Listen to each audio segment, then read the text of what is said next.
ظرف زمان کا دوسرا لفظ اذا، اذ ہم نے حل پڑھ لیا، اب اذا، اذا کے بارے میں بھی دو باتیں ہیں۔ اذا مستقبل کے لیے آتا ہے، فرق آپ نے نوٹ کر لینا ہے، اذ جو تھا وہ ماضی کے لیے تھا، اور اذا جو ہے یہ مستقبل کے لیے آتا ہے۔ اور بیسیکلی اذا دو معنوں میں آتا ہے، ذرا اس کو دیکھیے، ہم اس کو ذرا دو معنوں میں کر لیتے ہیں۔ نمبر ایک، مستقبل کے لیے آتا ہے، حتیٰ کہ ماضی کو بھی مستقبل کے معنی میں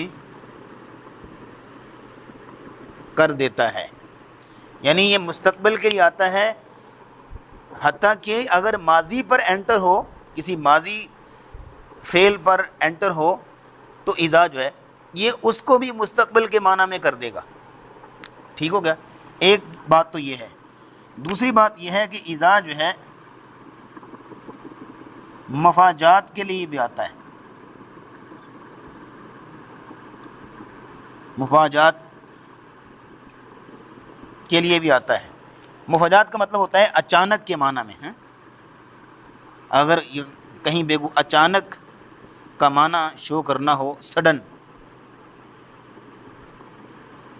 کہ سڈنلی یہ کام ہو گیا، اس کو مفاجات کہتے ہیں۔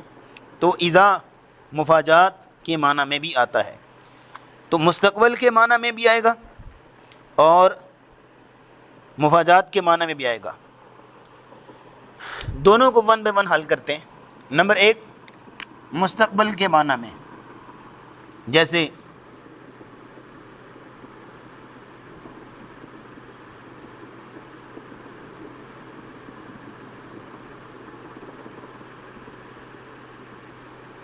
اذا جاء نصر اللہ والفتح، جب آ گئی اللہ کی مدد اور فتح آ گئی، اذا جاء نصر اللہ والفتح۔ تو اب دیکھیے گا کہ اذا جاء، اذا مضاف ہوگا، جو ظرف ہوتا ہے یہاں پہ وہ مضاف ہوگا،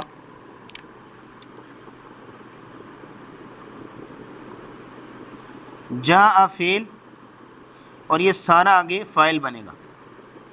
نصر اللہ مضاف مضاف الیہ مل کر معطوف واو عطفہ اور معطوف الیہ، یہ سارا فاعل بنے گا۔ تو یہ اذا مضاف ہے، جاء فعل ہے، آگے فاعل ہے، فعل فاعل مل کر مضاف الیہ ہوگا، فعل فاعل مل کر یہ مضاف الیہ، اور مضاف مضاف الیہ مل کر شرط بنے گا، شرط، یہاں پہ مضاف مضاف الیہ مل کر شرط بنے گا، اور آگے فسبح ورأیت الناس یدخلون فی دین اللہ افواجا، سارا پڑھ کے فسبح بحمد ربک واستغفرہ، یہ جواب شرط بنے گا، اور فسبح میں فا جزائیہ ہوگا۔ اگر آپ ترکیبوں کو اچھے طریقے سے جانتے ہیں تو آپ کو سمجھ آ گئی ہوگی، نہیں اگر آپ ذرا اچھے طریقے سے ترکیبوں کو جانتے ہیں تو صرف آپ اتنا ہی یاد رکھیے، اذا یہاں پہ مستقبل کے لیے آیا ہے اور اس نے معنی مستقبل کا دیا ہے، اگرچہ ماضی پر داخل ہوا ہے، جاء ماضی کا صیغہ ہے، فعل ماضی، لیکن یہ ہے کہ اس نے معنی مستقبل کا کر دیا۔ ٹھیک ہوگا جی؟ کہ جب اللہ کی مدد آ جائے گی اور فتح نصرت آ جائے گی تو پھر آپ کی ذمہ داری یہ بنتی ہے، یہ رسول اکرم صلی اللہ علیہ وسلم کو نصیحت کی گئی تھی۔ تو یہ اذا جو ہے وہ مستقبل کے لیے آیا۔ اس کی ایک اور مثال دیکھیے گا، آتیک اذا طلعت الشمس، اس کی ایک اور مثال اس سچویشن کی،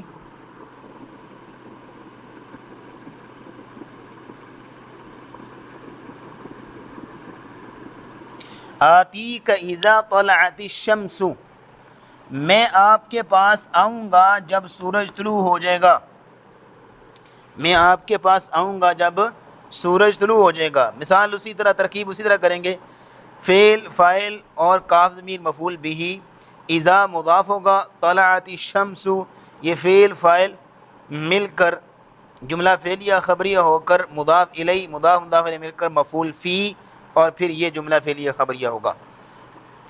اب دیکھیے اذا جو ہے وہ ماضی پر داخل ہوا ہے، طلعت ماضی ہے، لیکن معنی مستقبل کا دے رہا ہے کہ میں آپ کے پاس آؤں گا جب سورج طلوع ہو جائے گا. یہ وقت بتایا جا رہا ہے نا. ظرف زمان کس کو کہتے ہیں؟ وقت بتانے کو، کہ بھائی میں اس وقت آپ کے پاس آؤں گا کہ جب سورج طلوع ہو جائے گا. تو یہ ظرف زمان ہے جو وقت بتا رہے ہیں. تو یہ کلیئر ہو گیا آپ کے سامنے. پہلی بات، مستقبل کے لیے آتا ہے اذا، اور ماضی کو بھی مستقبل کے معنی میں کر دیتا ہے. لیکن ایک بات یاد رکھیے گا کہ جب یہ مستقبل کے لیے آئے گا تب یہ بطور اسم استعمال ہوگا، تب یہ بطور اسم استعمال ہوگا. اور اگر جب مفاجات کے لیے آئے گا اذا تب یہ بطور حرف استعمال ہوگا. اتنا فرق آپ نے ذہن میں رکھنا ہے.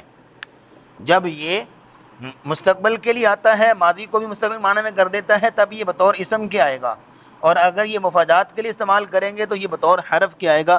اس کی مثال آپ دیکھ لیجئے، جیسے خرجت فإذا السبع واقف، خرجت فإذا السبع واقف، میں نکلا، میں گھر سے یا جہاں سے بھی میں نکلا تو اچانک سامنے درندہ کھڑا تھا. میں نکلا تو اچانک سامنے درندہ کھڑا تھا. اب یہاں دیکھیے گا کہ خرجت تو یہ بالکل واضح ہے، فعل فاعل ہے. فإذا جو ہے نا، یہ یوں کہہ لیجئے کہ لا محل لها من الاعراب.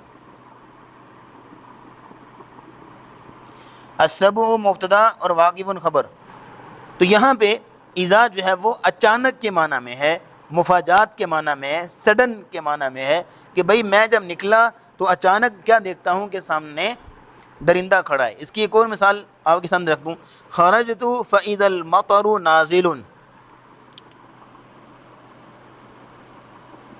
خرجت فإذا المطر نازل، میں نکلا تو اچانک کیا دیکھتا ہوں کہ بارش ہونے لگتی ہے. میں جب نکلا گھر سے تو اچانک سامنے میں نے دیکھا کہ بارش ہونے لگ پڑی.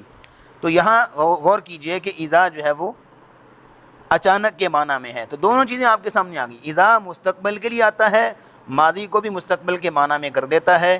جیسے مثال آپ کے سامنے ہے، ایک یہ والی اور ایک یہ والی. پھر یہ ہے کہ اذا مفاجات کے لیے بھی آتا ہے، اچانک کے معنی میں. مثالیں آپ کے سامنے ہیں. فرق آپ دیکھ لیجئے کہ جب مستقبل کے معنی میں اذا آئے گا تو بطور اسم استعمال ہوگا، اور اگر مفاجات کے لیے آئے گا تو بطور حرف استعمال ہوگا. اور پھر لا محل لها من الاعراب، اعراب میں کچھ بھی واقع نہیں ہوگا. ٹھیک ہو گیا جی. تو یہ آپ کے سامنے دو ہم نے اب تک ظرف زمان بیان کر دیے ہیں. انشاءاللہ آئندہ سبق میں بقیہ بھی انشاءاللہ بیان کریں گے. وآخر دعوانا الحمدللہ رب العالمین.